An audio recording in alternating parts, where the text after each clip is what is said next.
Family કેમ છો? મજામાં? તો એના વિડીયોમાં તમારું હાર્દિક સ્વાગત છે. ને આજને આપણે જે રીતે વાત કરી હતી, આજે આપણે રેસીપીનો બ્લોગ છે. તો આજે રેસીપી એક યુનિક રેસીપી બનાવવાની છે. તો આપણે એ રેસીપી વિશે કંઈ ખબર નહીં, પણ આપણે ચકુન પૂછશે કે આજે શું બનાવવાનું. ઘઉંના લોટનામાંથી સબ્જી બનાવવાની. ઘઉંના લોટનો તો યાર જોયો આપણો સબ્જીનો બ્લોગ છે. તો છેલ્લે સુધી જોજો કે શાની સબ્જી બનાવી. પેલા ને ઘઉંનો લોટ લઈ લેવાનો, એમાં થોડું મીઠું લઈ લેવાનું, પછી થોડી હળદર, લાલ મરચું, પછી ધાણા જીરું, પછી થોડું તેલ નાખી દેવાનું, પછી એનો લોટ બાંધી દેવાનો.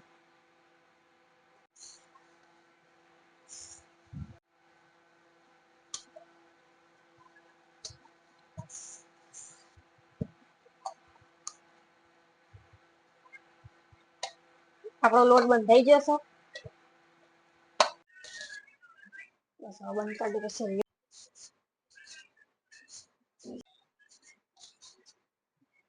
પછી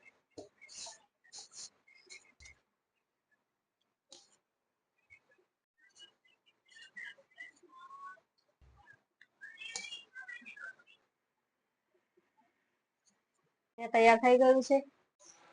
ગરમ પાણી કરવા મૂકી દઈએ.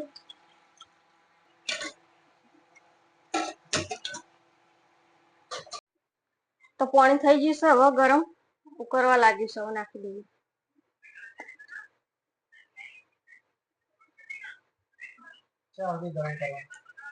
10 મિનિટ થવા દેવાનું.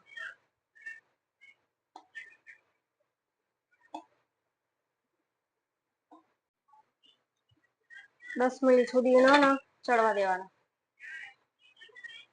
ગાઈસ પેલા ડુંગળી સમારી દઈએ, ટામેટો સમારી દઈએ, એક મરચું સમારી લઈએ. મરચું તીખું છે એટલે એક જ સમારવાનું.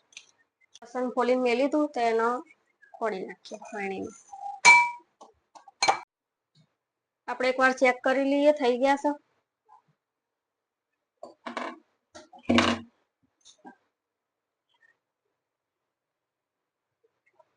તો ગાઈસ થઈ ગયા છે. તો આપણે એને ઉતાર લઈએ. પછી આપણે એક ડીશમાં કાઢી લઈએ.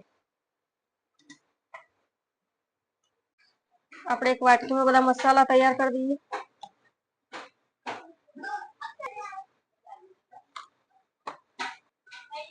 ધાણા જીરું પાવડર અને પલાળી દઈએ આપણે.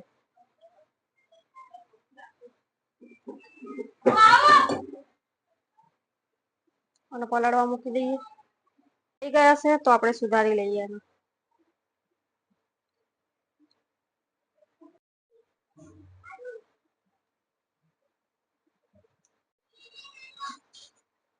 તો આપણે બધા સુધારી લીધા છે. હવે એમાં તેલ નાખી દઈશું.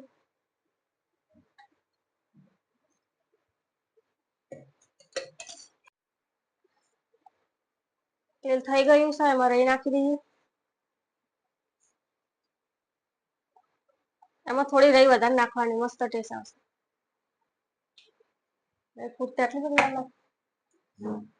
સેટિંગ એમાં થોડું જીરું નાખી દઈએ, એમાં થોડું હિંગ નાખી દઈએ, લસણ ટીચી કેરી નાખી દઈએ. તો લસણ થઈ ગઈ છે. એમાં થોડા મરચાં નાખી દઈશું, થોડી ડુંગળી નાખી દઈએ,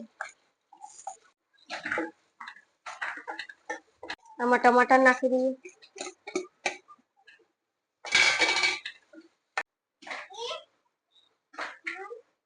એમાં થોડું મીઠું નાખી દઈએ. આપણે જે મસાલા પલાળીને મેક્યા હતા એ નાખી દઈએ.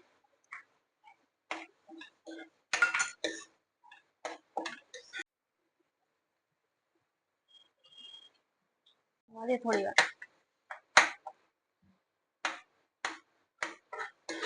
તૈયાર થઈ ગયા છે. એમાં નાખી દઈએ.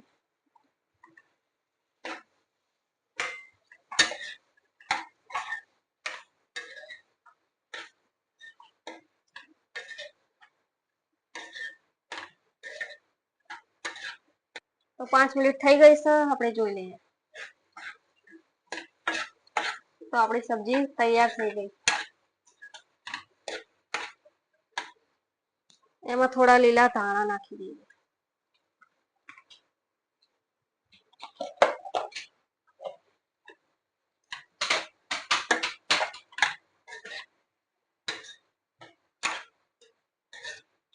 આપણે એક પ્લેટમાં કાઢી લઈએ.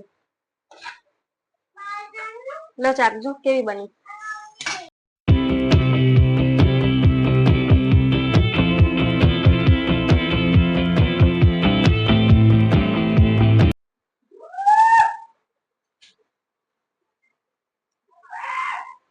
મસ્ત બની.